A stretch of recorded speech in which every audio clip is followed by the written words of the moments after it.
যাক, ওদের ব্যাপারে এত কথা বলছে, ওরা আমার উপর খুব নারাজ, আর বলতে চাই না। 16 বছরের জুলুমের পাথর সরায় দিছে দেশ থেকে। আল্লাহ তাদের নিরাপত্তার ব্যবস্থা করুন। ওরা যেভাবে সাহস করেছে, কোন রাজনৈতিক দলের পক্ষে সাহসটা করা সম্ভব। আবার রাজনৈতিক দলগুলো যদি পার্টিসিপেট না করতো, তাদের পক্ষে আত্মহত্যা করা ছাড়া উপায় ছিল। এই জন্যই বলে হুজুগে বাঙালি। আমি দেখছি এখন হুজুগে বাঙালি না, হুজুগ তো কাজে আসে। হুজুগে বাঙালি বলেই তো 5 তারিখ দেশ স্বাধীন করতে পারছে। কিন্তু যারা স্বাধীন করলো তারা আর দেশের নেতৃত্ব নিতে পারলো না, কারণ বাঙালি শুধু হুজুগে বাঙালি না, না বুঝেও বাঙালি। না বুঝেও বাঙালি, নাইলে তো কাদের হাতে থাকতো দেশ? ছাত্রদের হাতে থাকতো। ওরা তো হাতছাড়া করছে, ওরা বুঝে উঠতে পারে নাই, রাজনীতি বুঝে না তো। হ্যাঁ, যাক, ওদের ব্যাপারে এত কথা বলছে, ওরা আমার উপর খুব নারাজ, আর বলতে চাই না। আমি ওদের সংশোধন চেয়েছি, বুঝতে পারছেন? চাইলাম তো 10 মাস, এখন তো তারা টের পাচ্ছে। আমি তো ওদের কল্যাণটা চেয়েছিলাম, ঠিক না? আল্লাহ ওদের হেদায়েত করুন। আর যারা 16 বছরের জুলুমের পাথর সরায় দিছে দেশ থেকে, আল্লাহ তাদের নিরাপত্তার ব্যবস্থা করুন।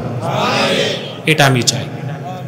ওরা যেভাবে সাহস করেছে, কোন রাজনৈতিক দলের পক্ষে সাহসটা করা সম্ভব। আবার রাজনৈতিক দলগুলো যদি পার্টিসিপেট না করতো, তাদের পক্ষে আত্মহত্যা করা ছাড়া উপায় ছিল। অতএব এখানে আমি বলি, কোনো মাস্টার মাইন্ড নাই, কোনো স্টেক হোল্ডার নাই। জালিমের ধ্বংস হয়েছে আল্লাহর গজবে। এখন মাস্টার মাইন্ডের অভাব নাই, এখন মাস্টার মাইন্ডের অভাব নেই। আমি মাস্টার মাইন্ড, তারপরে আমি বলবো আমি মাস্টার মাইন্ড। আমি 16 বছর কম কথা বলি নাই জালিমের বিরুদ্ধে। অথবা মাস্টার মাইন্ড বলতে কিছু নাই, স্টেক হোল্ডার বলতে কিছু নাই, সবটাই হচ্ছে আল্লাহর হুকুমে।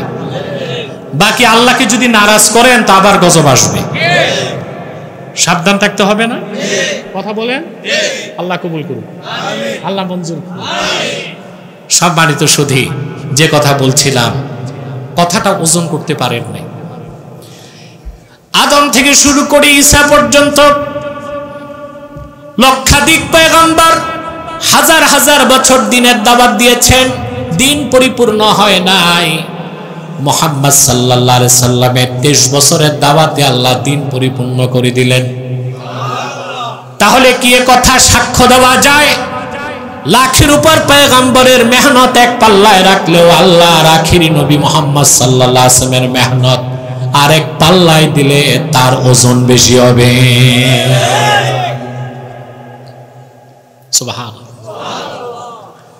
পূর্বের পয়গম্বরগণ কারো কাছে দ্বীনের মেসেজ নিয়ে এসেছে জিবরিল একবার, ইব্রাহিম পয়গম্বরের কাছে আসছে মাত্র 10 বার, মুসা নবীর কাছে 300 বারের বেশি, ঈসা নবীর কাছে এইরকম 350-400 বার। বুখারী সাক্ষী দেয়, আল্লাহর আখিরি নবী মুহাম্মদ সাল্লাল্লাহু আলাইহি সাল্লামের কদমে 1500 বছর আগে আল্লাহ দ্বীনের দাওয়াত নিয়ে জিবরিল এসেছেন একবার, 2 বার নয়, 24,000 বার। কতবার? তারপরে দিন পরিপূর্ণ হয়েছে। সুবহানাল্লাহ। আল্লাহ যে ওয়াদা করছিলেন তা পুরো করে দিচ্ছেন। আল্লাহ পাক বলেন, ইউরিদুনা আন ইউতফিউ নূরাল্লাহি বিআফওয়াহিহিম। কাফেরেরা, মুশরিকেরা, পৌত্তলিকরা, সংশয়বাদীরা, দার্শনিকেরা, অবিশ্বাসীরা তাদের মুখের ফু দিয়ে, সংলাপ দিয়ে, কথা দিয়ে, উক্তি দিয়ে, ন্যারেটিভ দিয়ে আল্লাহর নূরকে নিভাতে চায়। আল্লাহ তার নূরকে পরিপূর্ণতা দান করা ছাড়া অন্য কিছু অস্বীকার করেন। আল্লাহ 1500 বছর আগে মুহাম্মদ সাল্লাল্লাহু আলাইহি সাল্লামের আনিত দ্বীন ইসলামকে পরিপূর্ণ করে দিয়েছেন। পরের আয়াতে আল্লাহ ঘোষণা করলেন, হুয়াল্লাযী আরসালা রাসূলাহু বিল হুদা ওয়া দীনিল হক। তিনি সেই আল্লাহ যিনি পরিপূর্ণ নূর, ওনার নূর দ্বীন ইসলাম দিয়ে মুহাম্মদ সাল্লাল্লাহু আলাইহি সাল্লামকে পাঠালেন, হেদায়েতের সাথে মহাসত্য দিন, যেটা আল্লাহর নূর, যেটা আল্লাহ পরিপূর্ণ করে দিয়েছেন, সেই নূরের সাথে লিউযহিরাহু আলাদ দীনি কুল্লিহ, যিনি তিনি পৃথিবীর সকল ধর্মের উপর, মতাদর্শের উপর, মতবাদের উপর আল্লাহ নূর দ্বীন ইসলামকে বিজয়ী করতে পারেন। বলেন সুবহানাল্লাহ। ইসলাম ১৫০০ বছর আগে বিজয়ী হয়ে গেছে। ইসলামকে টেক্কা দেবার মতো কোন ধর্ম, কোন মতবাদ পৃথিবীতে নাই, ছিল না, থাকবে না। বলেন সুবহানাল্লাহ। ওয়ালাউ কারিহাল মুশরিকুন, মুশরিকরা যদিও বা তা অপছন্দ করে। এখন খুব সূক্ষ্ম কয়েকটা বিষয়।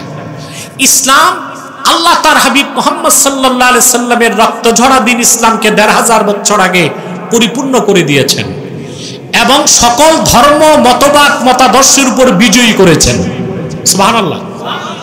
অতএব পৃথিবীতে আর কোন ধর্ম, মতবাদ নাই বা ছিল না যেটা ইসলামের মোকাবেলা করতে পারে।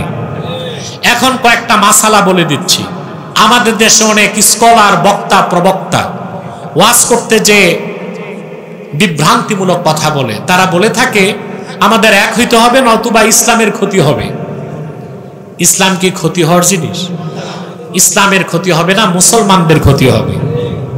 অনেক বক্তা মুখের মধ্যে কোনো দাড়ি কমা নাই, বলতে বলতে বলে ফেলে আমাদের আসুন এক হই, নতুবা ইসলামকে ধ্বংস করা হবে। নাদান কোথাকার, ইসলাম কি ধ্বংস হওয়ার জিনিস?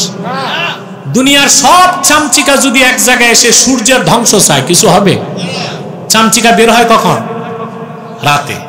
দিনে বের হয় না। কেন হয় না? চামচিকাকে জিজ্ঞেস করেছে দিনে বের হও না কেন?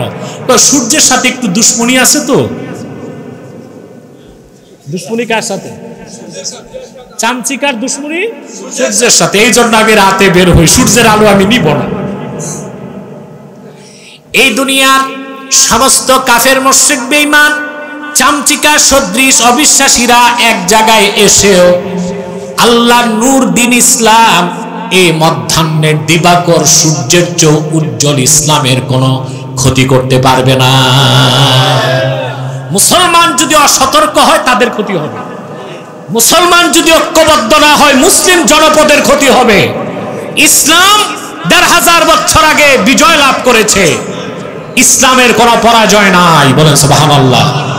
মুসলমান ভুল করলে তার পরাজয় হবে, মুসলমান ঐক্যবদ্ধ হলে তার বিজয় হবে। কথা বুঝতে পেরেছেন? ইসলামকে মোকাবেলা করার কোনো ধর্ম, মতবাদ নাই। আপনি বলতে পারেন যে ধর্মগুলো আছে, ধর্ম যেগুলো আপনারা দেখেন এগুলো খাতায় কলমে, মন্দিরে, প্যাগোডায়, কোন ধর্ম মূলত অস্তিত্বে। হিন্দু ধর্ম এটা হচ্ছে একটা কালচারাল ইনস্টিটিউট। হিন্দু ধর্ম কোনো ধর্ম না, এটা একটা সংস্কৃতি। এটা কি? এই জন্য ভারতে যারা নাস্তিক, আল্লাহর তৌহিদ বিশ্বাস করে না, ওরাও নিজেদেরকে হিন্দু পরিচয় দেয়, কারণ এটা একটা সাংস্কৃতিক পরিচয়। এটা কি? ইউরোপ এবং আমেরিকাতে খ্রিস্টান ধর্মের যে চর্চা আছে ওটা তো খ্রিস্টান ধর্ম না। ঈসা রুহুল্লাহ যে আকীদা নিয়ে পৃথিবীতে এসেছিলেন ওটা ছিল এক আল্লাহর তাওহীদের বিশ্বাস। বর্তমান খ্রিস্টান ধর্ম হচ্ছে থিওরি অফ ট্রিনিটি, তৃতীয়বাদের বিশ্বাস। এটা একটা শিরকি মতবাদ। পৃথিবীতে যে ইহুদি ধর্ম বলতে কিছু এখন নাই, এখন আছে জায়নিজম। কি আছে? জুডাইজম আর জায়নিজমে পার্থক্য আছে। জুডাইজম হচ্ছে ধর্মীয় বিশ্বাস যার মাধ্যমে মানুষ ইহুদি হয়, আর জায়নিজম হচ্ছে ভিন্ন জিনিস। অর্থাৎ আপনি ইহুদি না হয়েও ইহুদিদের রাজনৈতিক আদর্শকে বা ইসরায়েল রাষ্ট্রকে সমর্থন করলে আপনি জায়নবাদী, আপনি জায়নিস্ট। আপনি কি ইহুদি না। জুডাইজম বিশ্বাস করলে কি হয়? ইহুদি। তো জুডাইজম বিশ্বাস করার ইহুদি পৃথিবীতে এখন ১০-১২ লাখ আছে, বাকি ১০১ কোটি যা দেখেন এই সব হচ্ছে জায়নিস্ট। সব কি? জায়নিস্ট। ইহুদি ধর্ম তো নাই। বৌদ্ধ ধর্ম এটা আছে পাহাড় পর্বত জঙ্গলে, এটা একটা সংস্কৃতি। একমাত্র আল্লাহর তাওহীদের বিশ্বাসের উপর প্রতিষ্ঠিত দিন ইসলাম। এবার আসেন, ইসলামের বিপক্ষে কোনো মতাদর্শ টিকতে পারবে? এই যে আপনাদের দেশে যারা রাজনীতি করেন, আপনারা পশ্চিমা সভ্যতা নিছেন। কোনটা? ইউরোপ আমেরিকার সভ্যতা। এই সভ্যতার ৩টা ভিত্তি। কয়টা? জোরে বলেন। 3টা ভিত্তি বলবো। পশ্চিমা সভ্যতার মূল ভিত্তি 3টা। একটা হচ্ছে, প্রথম যে ভিত্তিটা হচ্ছে এটা হচ্ছে মিথ্যাশ্রিত খ্রিস্ট ধর্ম। 2 নম্বর হচ্ছে ধ্বংসপ্রাপ্ত রোমান সভ্যতা। ধ্বংসপ্রাপ্ত রোমান সভ্যতা, মিথ্যাশ্রিত খ্রিস্ট ধর্ম।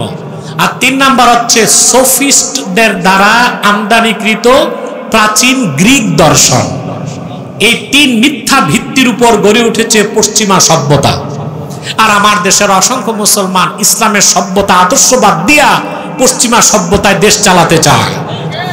পশ্চিমাদের চেয়ে অসভ্য আর কে আছে?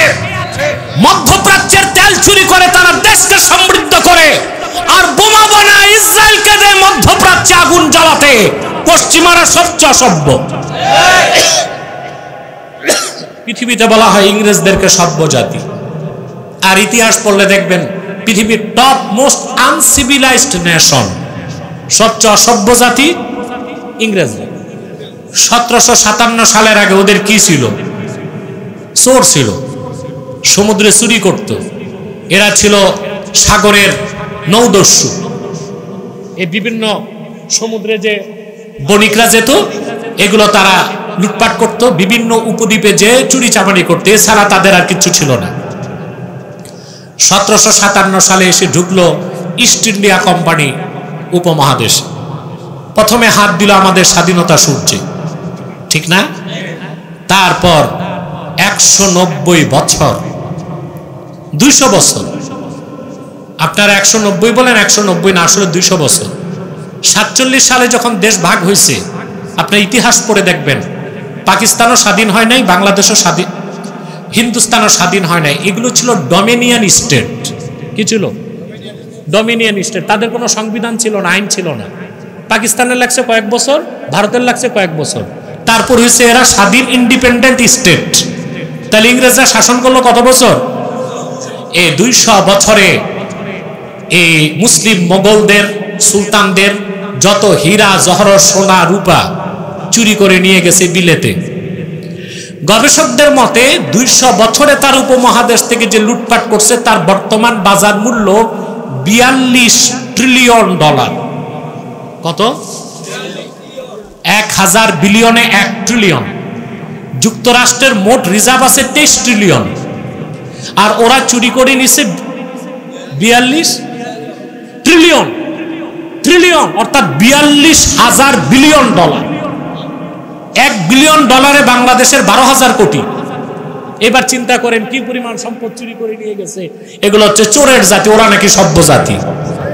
ওরা আবার চুরি চামারি ব্লুটুথ করে দিছে আমেরিকায়। কোথায়? কেন? আমেরিকাটা উপনিবেশ করছে ইংরেজরাই আগে। কারা? তো ওদের চুরি চামারি বদমাশি অসভ্যতা এগুলো ব্লুটুথ করে দিছে আমেরিকা, বাকি ব্লুটুথ করে দিছে ইউরোপে। এর জন্য ইউরোপ আমেরিকার সভ্যতা পুরাটাই হচ্ছে মানবতার রক্তের উপর প্রতিষ্ঠিত। সেখানে কোনো মুক্তি নাই, সেখানে কোনো কল্যাণ নাই। অতএব ইসলামকে মোকাবেলা করার কোনো ধর্ম বা মতবাদ নাই, ছিল না, থাকবে না। কারণ আল্লাহ তার হাবিব মুহাম্মদ সাল্লাল্লাহু আলাইহি ওয়াসাল্লামের মাধ্যমে দিন ইসলামকে 1500 বছর আগে সকল ধর্ম মতবাদের উপর বিজয়ী করেছেন। বলেন সুবহানাল্লাহ। সেই দিন মোতাবেক চলতে চান? জোরে বলেন, চলতে চান?